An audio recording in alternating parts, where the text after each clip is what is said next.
আসসালামু আলাইকুম। লাইফের ফার্স্ট সাইকেল ব্লগিং। তো এখন আমি একটা স্পেশাল সাইকেলে আছি। আই হোপ আপনারা হ্যান্ডেল দিয়ে চিনে গেছেন গা যারা বিগ ফান আছেন, আই হোপ তারা চিনে গেছেন। তো সাইকেলটা হচ্ছে অনেকেরই পরিচিত একটা মুখ ছিল এক সময়ের, তার সাইকেল। আমি কিভাবে ম্যানেজ করলাম, এদিকে না আসলাম কেমন। এটা আসলে আহ, আমার এক আঙ্কেল আনছিল, তো তার কাছ থেকেই না বলে নিয়ে আসছি। তো আই থিঙ্ক সালাম আঙ্কেল দেখবনি ভিডিওটা। তো আঙ্কেল আসলে তার কোনো দোষ নাই, সে এখানে ফুটবল খেলতেছে ব্যস্ত, কাছের বাতিজা তো ব্যস্ত নাকি। তো অ্যান্টিক একটা পিস, ওই জন্য ভাবলাম একটু ভিডিও করি, যদি তাও মিলন হানি ভিউ হয়। সাইকেলটা জং ধরে গেছে গা, আসলে যত্ন নেওয়া হয় না তো। কারণ সাইকেলের যে মালিক, সে তো আর সাইকেল চালায় না, চালায় আমার বাইসতে। এইদিকে হচ্ছে সালাম আঙ্কেলের বাসা, অ্যান্ড এই পাশেই হচ্ছে আমার বাসা।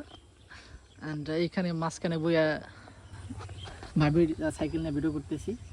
আই হোপ উনি খারাপ চোখে দেখবেন না, যেহেতু ভালো মনের মানুষ। সম্পূর্ণ অযত্নে পড়ে থাকা তারা ভাবির সাইকেল। অ্যান্ড আমি এখানে তারা ভাবি বললাম, এর কারণ দেশে তালিম যে ছেলেটা আছে আমার ফ্রেন্ড, তো খুবই ভালো সম্পর্ক আমাদের মাঝে। তো তার কারণে ভাবি বললাম কেমন, কি আবার খারাপ ভাবে নেবেন না। অ্যান্ড সালাম আঙ্কেল যদি ভিডিওটা দেখা থাকে, তো ওনার উদ্দেশ্যে আমি দুইটা একটা কথা বলি। আঙ্কেল খারাপ ভাবে নেবেন না কেমন, জাস্ট এমনি সত্যি কথা বলতে ভিউর জন্যই। তো ভিডিও করতেছি, প্লিজ নেভার মাইন্ড। আর এদিকে আমি আমার পরিচয়টা দিই কেমন। কারণ কারণ কারণ যাই হোক, কারণ 90% মানুষই আমার চিনেন না। তো তাদের উদ্দেশ্যে বলি, এই যে ডেভেলপার হিসেবে আমি আসছি ছোট্ট একটা প্রতিষ্ঠানে কানাডা, ওয়ার্ক ফর হোম। আলহামদুলিল্লাহ ভালো পজিশনে, ছোট্ট মতো ইঞ্জিনিয়ার বলা যায়।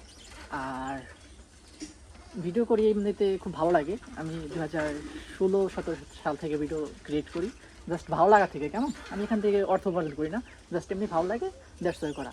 অ্যান্ড ইনশাআল্লাহ আজ থেকে মাত্র 20-25 মাস পরেই আমার নিজস্ব একটা খামার থাকবে। আই হোপ মন আল্লাহ তাআলা যদি চায় হয়ে যাবে ইনশাআল্লাহ তাআলা। And last but not of the list, আমি আসলে সবার উদ্দেশ্য করে বলতেছি যে কেউ হেড ছড়াবেন না কেমন। আমি যেরকম ভিডিও ক্রিয়েট করি এখন, আসলে এইগুলো আমার স্বপ্ন বা না, বা শখ না, বা ইচ্ছা না, জাস্ট এমনি টুকটাক ভিডিও ক্রিয়েট করতেছি। ইনশাআল্লাহ আমার কাছ থেকে ওই সালাম আঙ্কেলের মতো ওই রকম ভিডিও পাবেন। হয়তো বা আমার ভিডিওতে কোনো রকম মেয়ে থাকবে না, আমি তাকে ছোটো করে কিছু বলতেছি না, জাস্ট আমার আর কি টার্গেট যেটা সেটা বললাম কেমন। তো ইনশাআল্লাহ দেখা যাক কত দূর যাওয়া যায়। আই হোপ ভেরি সুন বিসমিল্লাহ মতো একটা কিছু করব।